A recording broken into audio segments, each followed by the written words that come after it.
Music maestro Ilaiyaraaja ఇంట తీవ్ర విషాదం చోటు చేసుకుంది. ఇళయరాజా కూతురు భవతరిణి నిన్న అనారోగ్యంతో బాధపడుతూ కూడా మృతి చెందారు. అతి చిన్న వయసులోనే ఆవిడ మృతి చెందారు. ఈ నేపథ్యంలో సోషల్ మీడియాలో ఒక వార్త చక్కర్లు కొడుతూ ఉంది. ఆవిడ ఏ కారణంగా మృతి చెందారు అనేది ఇప్పుడు సోషల్ మీడియాలో ఒక వార్త చక్కర్లు కొడుతున్న నేపథ్యంలో ఆవిడ మృతికి కారణం ఏంటి అనే అంశాలకు సంబంధించి మనతో మాట్లాడేందుకు ప్రముఖ సినీ క్రిటిక్ దాసరి విజ్ఞాన్ మనతో ఉన్నారు. ఆయనతో మాట్లాడదాం. విజ్ఞాన్ గారు హాయ్ అండి. హాయ్.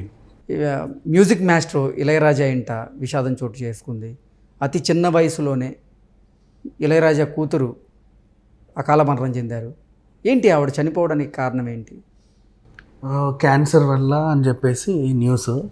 సరే, ఈ కారణం పక్కన పెడితే దీని గురించి ఒక అంశం మాట్లాడుకోవాలి. బేసికలీ చాలామంది సాధారణ ప్రజలు క్యాన్సర్ని జయించిన వాళ్ళు చాలామంది ఉంటారు. అవును, అఫ్కోర్స్ అది కాస్ట్లీయే, కీమోథెరపీ అవన్నీ చేయడం కొంచెం కాస్ట్లీ అయినప్పటికీ కూడా మరీ ఎక్కువ కాస్ట్లీ కాదు. కొన్ని సామాజిక సంస్థలు కూడా ఉన్నాయి.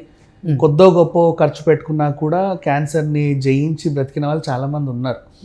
ఇప్పుడు మన బసవతారకంలో కూడా వాళ్ళు చేసేది ట్రస్టే కదా, అది కూడా సేవే, చిల్లర తీసుకోరు ఎవరి దగ్గర. సో ఇట్లా జయించవచ్చు కూడా క్యాన్సర్ని. కాకపోతే ఏంటంటే ఎక్కువ సెలబ్రిటీసే క్యాన్సర్ బారిన పడితే, పెద్ద పెద్ద సెలబ్రిటీలు పడినప్పుడు వాళ్ళు జయించినప్పుడు చాలామంది హ్యాపీ ఫీల్ అవుతారు. మన మమతా మోహన్ దాస్ కానివ్వండి, ఎవరైనా సరే వాళ్ళు జయిస్తే, క్యాన్సర్ని జయిస్తే పీపుల్ విల్ బి వెరీ పర్లేదులే, అయిపోయింది, బాగున్నారు వాళ్ళు అనుకుంటారు. కానీ చనిపోయారు అని తెలిసినప్పుడు బయటి వాళ్ళ జనాలకి ఇంకో భయం మొదలవుతుంది. ఏంటంటే ఇప్పుడు ఇళయరాజా గారు తక్కువ కాదు, కనీసం ఎన్ని కోట్ల ఆస్తుంటుందో ఆయనకు కూడా తెలియదు. అవునా? ఇద్దరు పిల్లలు కూడా మ్యూజిక్లో, ఇంకా యువన్ శంకర్ రాజాకే కొన్ని కోట్ల ఆస్తుంటుంది. ఆ పెద్దోడు పర్ల, ఇద్దరు కూడా బాగానే అంటే మంచి పేరున్న వాళ్ళు సంపాదిస్తున్నారు. ఈ అమ్మాయి కూడా మ్యూజిక్ డైరెక్షన్ చేసింది, పాటలు పాడింది, నేషనల్ అవార్డు కూడా తెచ్చుకుంది ఒక సాంగ్కి. సో తను కూడా పర్ల.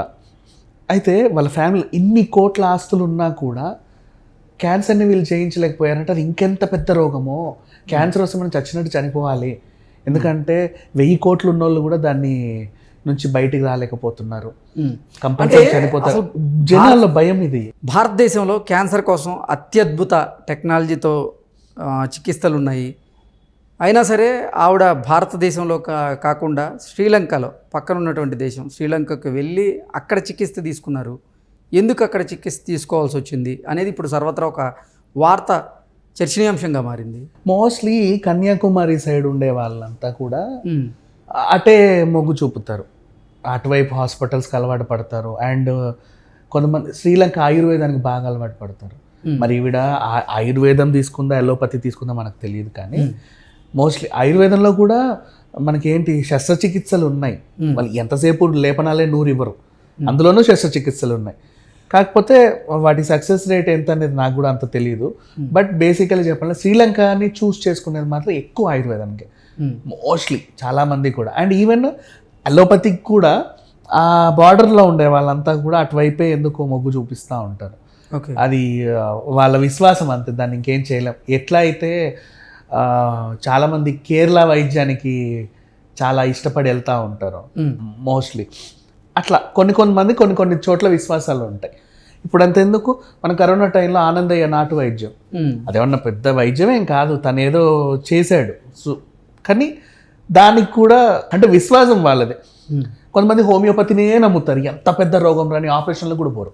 లేదు నేను ఇక్కడికి వెళ్తాను, ఆయన ఇస్తేనే నాకు ఏదో అవుతుందని. అట్లా పర్సనల్ డాక్టర్స్ని నమ్మే వాళ్ళు ఉంటారు, పర్సనల్ క్లినిక్స్ని నమ్మే వాళ్ళు ఉంటారు. మేము వీళ్ళకి అక్కడ నమ్ముకొని వెళ్ళి ఉంటారు, అంతకుమించి ఇంకేం లేదు. దాంట్లో మీరు ఎందుకు ఇప్పుడు లండన్ వెళ్ళే అంత స్తోమత లేదా అంటే అది లేదు, పెద్ద న్యూయార్క్ వెళ్ళే స్తోమత లేదా అంటే అది లేదు. అంటే ఇక్కడ చర్చ ఏంటంటే శ్రీలంక కంటే కూడా వైద్యం పరంగా చాలా ఎందుకు ఓన్లీ హైదరాబాద్ చాలా డెవలప్డ్, హైదరాబాద్ దాకా కూడా అక్కర్లా, వాళ్ళ చెన్నై చాలా డెవలప్డ్. చెన్నైలో ఎన్ని ఉన్నాయి తెలుసా? కోయంబత్తూరులో మంచి మంచి హాస్పిటల్స్ ఉన్నాయి. ఈషా ఫౌండేషన్ వాళ్ళదే మంచి క్యాన్సర్ ఇన్స్టిట్యూట్ ఉంది, అరవిందో వాళ్ళది ఉంది, ఫ్రీగా కళ్ళది లేజర్ ట్రీట్మెంట్ చేసే వాళ్ళు ఉన్నారు.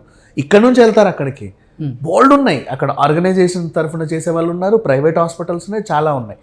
చెన్నై, కొంచెం తమిళనాడులో కొచ్చిన్లో బోల్డ్ అన్నీ ఉన్నాయి. అది మనం చెప్పడానికి అదేం లేదు, కానీ లాట్ ఆఫ్ ఇంకా అటువైపు వైద్యం కూడా చాలా మంచిది, ప్యూర్. అండ్ ఇదే కొడైకెనాల్లో ఉన్నాయి మంచి మంచి హాస్పిటల్స్ ఉన్నాయి, లేక అని కాదు. కొంతమందికి విశ్వాసం కొన్ని చోట్లే ఉంటుంది, వాళ్ళకి ఏదైనా సరే అక్కడికే వెళ్ళాలనుకుంటారు, మేబీ అక్కడికి వెళ్ళి ఉండొచ్చు. కాకపోతే ఇక్కడ విషయం ఏంటంటే మహామహులు వేల వేల కోట్లు ఆస్తున్న వాళ్ళు కూడా ఒక రోగం బారిన పడి చనిపోయారు అనే విషయం తెలిస్తే, అంటే వయసు అయిపోయాక, ఇప్పుడు ఫర్ ఎగ్జాంపుల్ ఎస్పి బాలసుబ్రహ్మణ్యం గారు ఉన్నారు, ఆయన ఏజ్ కూడా మెడికల్కి సహకరించకపోవడం వల్ల మెడిసిన్స్కి కొంచెం అటో ఇటో ఏదో అయి చనిపోయారు. సరే విషయం ఇప్పుడు వయసులోనే ఉంది, ఆమె క్యాన్సర్ వచ్చిన వాళ్ళు చాలా మంది సర్వైవ్ అయ్యారు. క్యాన్సర్ బారిన పడిన వాళ్ళు చాలా మంది, యువరాజ్ సింగ్ కానివ్వండి, మమతా మోహన్ దాస్ గారు, ఎంతమంది, నెక్స్ట్ మన శంకర్ దాదా హీరోయిన్, అందరూ కూడా మోస్ట్లీ. కాకపోతే ఏంటో మరి అంటే జనాలకి క్యాన్సర్ వచ్చింది అంటే చాలామంది ఏం చేస్తున్నారంటే, మనం ఎక్కువ కాలం మరి ఇంట్లో వాళ్ళకి ఇది ఇంట్లో వాళ్ళకి ఎందుకు మనము బరువు అవ్వాలి, ఆ కీమోథెరపీ ఇప్పుడు నన్ను బతికించడానికి వాళ్ళు లక్షలు లక్షలు పోసి అప్పు తెస్తారు, రేపు రోజు నేను చనిపోతాను, ఎట్లా విల్ ఫిక్స్, రేపు రోజు నేను చనిపోతాను, వాళ్ళు మళ్ళీ నా కోసం ఖర్చు పెట్టి వాళ్ళు రోడ్డున పడతారు, ఎందుకు వచ్చిన గొడవని ఆత్మహత్యలు చేసుకుంటున్నారు. అట్లా మహామహులు ఉండేసరికి ఇప్పుడు భవధర్ని మధ్యతరగతి కుటుంబాల్లో అలా జరిగిన అంటే చాలా మంది వాళ్ళు పాపం నిజంగా ఆ స్తోమత లేక అలా ఆలోచించచ్చేమో. కానీ దీనివల్ల మనం జనాలకు చెప్పాల్సింది ఏంటంటే, ఈవెన్ హైదరాబాద్లో కూడా అత్యాధునిక టెక్నాలజీస్తో క్యాన్సర్ హాస్పిటల్స్ ఉన్నాయి. అమెరికన్ ఆంకాలజీ ఇన్స్టిట్యూట్ ఇక్కడే ఉంది, సూపర్ ఇన్స్టిట్యూట్ అది. నిజంగా చెప్పాలి అంటే బసవతారకు నాట్ బ్యాడ్, అది ఎంత ట్రస్ట్ అయినప్పటికీ కూడా ఇంటర్నేషనల్ స్టాండర్డ్ హాస్పిటల్ అది.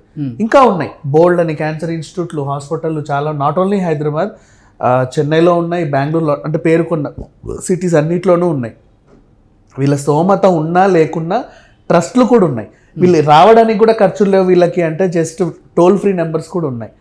ఇలా ఉందండి పరిస్థితి అంటే వాళ్ళు వచ్చి తీసుకెళ్ళి సేవలు చేసే వాళ్ళు కూడా ఉన్నారు. సో ఎవరు క్యాన్సర్ వచ్చిన వాళ్ళు భయపడాల్సిన అవసరం లేదు. అలాగని సెలబ్రిటీస్ ఎప్పుడైనా క్యాన్సర్ బారిన పడి చనిపోతే, అమ్మో అట్లాంటి వాళ్ళకే చనిపోయారు, అంత కోట్లు ఉన్నోళ్ళు, మనమెంత, మనం పెట్టుకోలేమేమో, అది బాగా ఖర్చుతో కూడుకుందని భయపడాల్సిన అవసరం కూడా లేదు. దీని ద్వారా అయితే అదొకటి నేను చెప్పదలుచుకున్నాను.